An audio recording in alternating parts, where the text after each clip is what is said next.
पत्नी में, पुत्र में, घर में, धन में आसक्त होकर के हर्षित मत होइए, ये सब छूट जाएंगे। इस संसार में किसी को नहीं टिकना, सबको जाना है। इसलिए हे भाई, उद्दंडता नहीं, मनमानी आचरण नहीं, प्रभु का आश्रय लेकर धर्म आचरण करते हुए नाम जप करो, जीवन का परम मंगल हो जाएगा। उपासक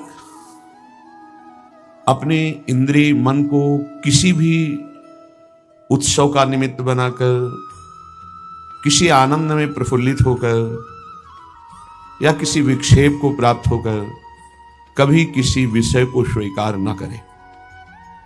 बहुत ध्यान से सुनना, एक दिन की छूट तुम्हारे जीवन भर के लिए वो संस्कार रूप में फांसी बन जाएगी। ऐसी जगह आपको फंसा देगी, निकलना मुश्किल हो जाएगा।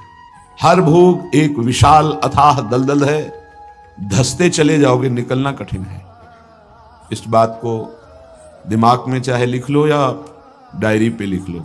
हर भोग माया का ऐसा दलदल है कि जो इसमें एक बार चखने के लिए कूदा वो धंसता चला गया। गुरु कृपा, हरि कृपा निकाल ले तो निकाल ले, या निकला हुआ महापुरुष निकाल ले, अन्यथा वो उसमें डूब ही जाता है। ऐसा दलदल है। वह श्री जी का कृपा पात्र है, आज नहीं तो कल वो महापुरुष बन जाएगा। अर्थात जो महापुरुषों की गति वो उसे प्राप्त हो जाएगी। वो धामवासी है, प्रियाजू ने स्वीकार किया है। आपका क्या अधिकार है कि आप उस पर दोष दर्शन करें? तो कह रहे हैं जो वृंदावन धाम में वास करते हैं उनके दृष्ट दोषों को दिखाई दे रहा है। ऐसा नहीं कि नहीं दिखाई दे रहा, आप आरोप लगा रहे हैं, दिखाई दे रहा है दृष्ट दोषों को। यदि आप ये विचार करके कि श्री जी के लाडले हैं, इनकी बाहरी बात है पर इनके ऊपर बहुत कृपा है, आज नहीं तो कल ये सब सुधर जाएंगे क्योंकि लाडली जी के कृपा पात्र हैं, बात बन गई।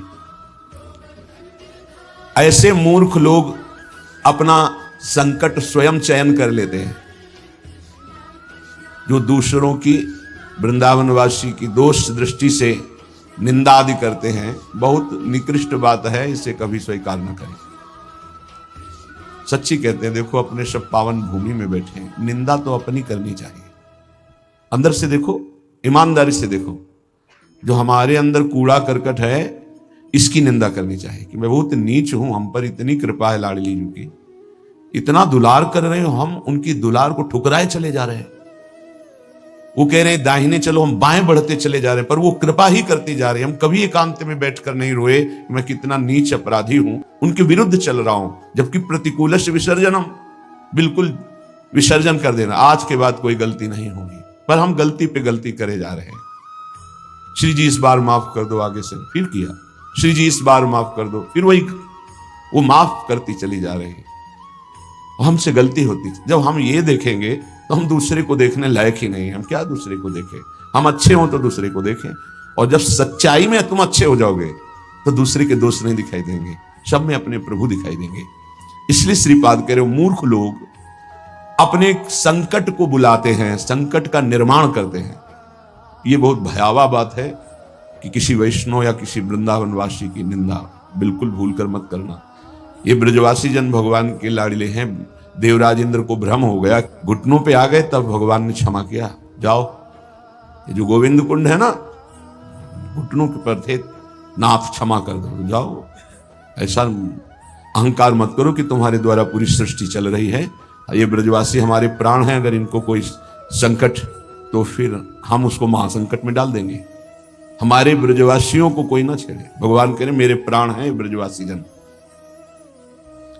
देवराज इंद्र से ज्यादा नाराज नहीं हुए, कारण जानते हो? किया तो उपद्रव, ब्रजवासियों को पीड़ा देने का, लेकिन सब ब्रजवासी एक साथ बैठ कर दिए ना, तो लालजू ने थोड़ा तो उन पर शासन किया, फिर कृपा कर दी। लेकिन ब्रह्मा जी के ऊपर कृपा नहीं की, क्योंकि अलग कर दिया। ये उपद्रव किए पर सबको इकट्ठा कर दिया, इसलिए ज्यादा इनको पढ़ के देख लेना। ज्यादा नहीं, बस इतना कहा तुम देवराज हो, सतोगुणी हो, अहंकार मत किया करो। लेकिन ब्रह्मा जी तो कांप के चले ही गए, भगवान मुस्कुराए नहीं। ये तभी क्षय होगा जिस वैष्णव से अपराध मना है उससे क्षमा याचना हो जाए, नहीं तो, या फिर आपको पता नहीं तो गुरुदेव क्षमा कर दे, जाओ कोई अपराध नहीं। तो अखंड मंडलाकारम व्याप्तम इन चराचरम, गुरुदेव सब में व्याप्त है, हर अपराध क्षमा कर सकते हैं वो। गुरुदेव अगर कहते जाओ कोई अपराध नहीं, तो कोई अपराध नहीं। गुरु महिमा बहुत बड़ी है। मंत्र मूलम गुरु वाक्यम, मोक्ष मूलम गुरु कृपा। हर अपराध से मुक्ति के लिए गुरुदेव है। गुरुदेव मुझे पता नहीं क्या अपराध बन गया, लेकिन है कोई अपराध, क्षमा कर दो। उन्होंने कहा जाओ कोई अपराध नहीं, तो पूरी सृष्टि का अपराध क्षमा हो जाएगा। गुरुदेव में ऐसी सामर्थ्य, वो भगवान का साक्षात कृपा वपु है। कभी किसी को ऐसा महसूस हो तो अपने गुरुदेव भगवान से क्षमा मांग ले। अगर नहीं पता चलता कि किस वैष्णव का अपराध बना है तो गुरुदेव से क्षमा मांग ले। श्रीपाद कह रहे हैं ऐसे व्यक्ति हमारे चाहे प्राण संकट में पड़े हो, कभी समीप ना आवे, मैं इनका दर्शन न करूं और इनका संभाषण न सुनूं। जो संतों की, ब्रजवासियों की, वैष्णवों की, भगवत भक्तों की निंदा करते हैं, ऐसे लोग हमारी दृष्टि में ना आवे। कभी हमारे कान में लोक में मायामयी सैया पे सुला दिया, हमारे प्राण प्यारे ब्रजवासियों का अपराध करते हो तो आज तक ब्रह्मा जी का प्रवेश नहीं ब्रज में। बात समझ लो। वो मूर्ख हैं जो वृंदावन या ब्रजवासी जो वास कर रहे हैं उनके प्रति दोष दृष्टि करें।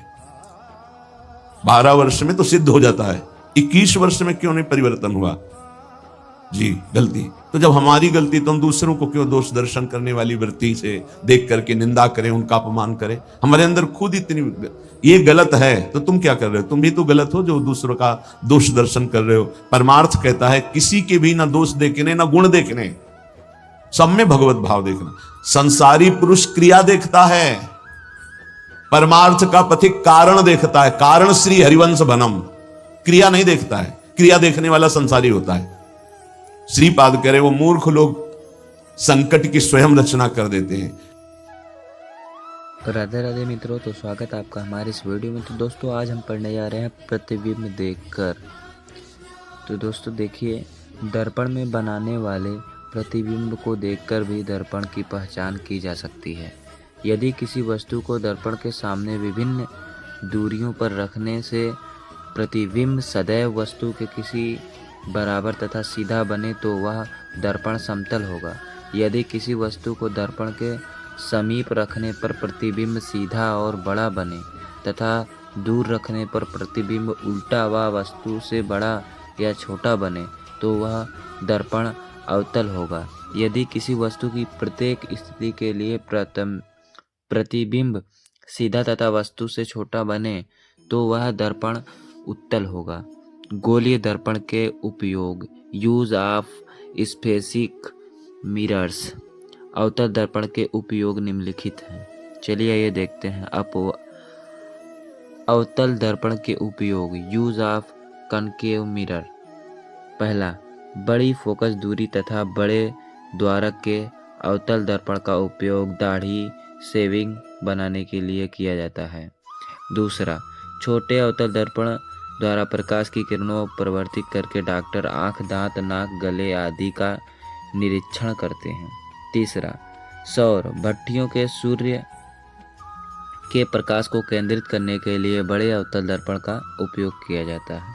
तीसरा, अवतल दर्पण का उपयोग टेबल लैंपों से शेडों के में किया जाता है, जिससे थोड़े स्थान को अधिक प्रकाशित किया जा सकता है। चौथा, पांचवा, मोटर कारों, रेल के इंजनों, स्टीमेटरों आदि के लैंपों में परावर्तक के रूप में अवतल दर्पण का उपयोग किया जाता है, जिससे दूर की वस्तु को प्रकाशित किया जा सकता है।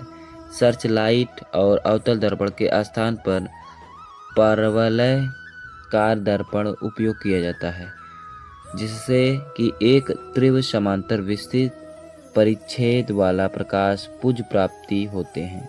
उत्तल दर्पण के उपयोग, यूज ऑफ कन्वेक्स मिरर।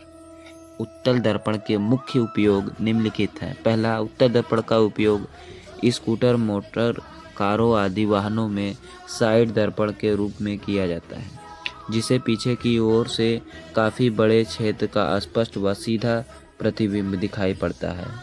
दूसरा, उत्तल दर्पण का उपयोग गली तथा बाजारों के लगो हुए लैंपों से परावर्तक पृष्ठ के रूप में किया जाता है, जिससे लैंप का प्रकाश अपसरी किरण पुंज के रूप में गली तथा सड़क पे काफ़ी क्षेत्र तक फैल जाता है।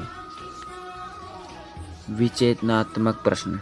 मोटर कार के पीछे देखने वाला दर्पण रियर व्यू मिरर उत्तल दर्पण क्यों होता है? उत्तर, मोटर कार में पीछे देखने वाला दर्पण उत्तल दर्पण होता है क्योंकि इसका दृश्य क्षेत्र व्यापक होता है। उत्तल दर्पण से बना काल्पनिक प्रतिबिंब सीधा एवं आकार में छोटा होता है, जिससे दृश्य क्षेत्र के पर्याप्त वृद्धि हो जाती है। यदि अवतल दर्पण को जल में रखा जाए तो उसकी फोकस दूरी पर क्या प्रभाव होगा? उत्तर: दर्पण की फोकस दूरी अपवर्तित रहेगी, क्योंकि दर्पण की फोकस दूरी उस माध्यम पर निर्भर नहीं करती है जिससे दर्पण रखा होता है। दूसरा, दो समांतर समतल दर्पणों द्वारा बने प्रतिबिंबों के दूर स्थित प्रतिबिंब घुंघले क्यों होते हैं? उत्तर: प्रतिबिंब प्रकाश किरणों में बहुत परिवर्तन द्वारा बनते हैं। प्रत्येक परावर्तन में प्रकाश ऊर्जा का कुछ अंश अवशोषित किया जाता है, जिसके कारण दूर स्थल घुंघले होते हैं। चेक पॉइंट: पहला, चिन्ह परिपाटी के अनुसार दर्पण के वस्तु की दूरी U दर्पण से प्रतिबिंब की दूरी V तथा फोकस दूरी VF कहा नापाती है। दूसरा, एक अवतल दर्पण की विकृता त्रिज्या का मान फोकस दूरी से 2 अधिक है तो अवतल दर्पण की फोकस दूरी का मान क्या होगा? तीसरा, उत्तल दर्पण के दर्पण सूत्र का व्यंजन बताइए। चौथा, यदि किसी वस्तु के प्रतिबिंब का आकार वस्तु के आकार के तुलना है तो अपवर्धन क्षमता का मान क्या होगा? पांचवा, किस दर्पण के लिए अवधन सदैव धनात्मक एवं 1 से कम होता है? छठवां, एक उत्तल दर्पण से 25 सेमी दूर रखी वस्तु का प्रतिबिंब वस्तु की लंबाई का आधा है। दर्पण की फोकस दूरी ज्ञात कीजिए। सातवां, 40 सेमी वक्रता त्रिज्या वाले अवतल दर्पण के सामने एक वस्तु 10 सेमी दूरी पर रखी प्रतिबिंब की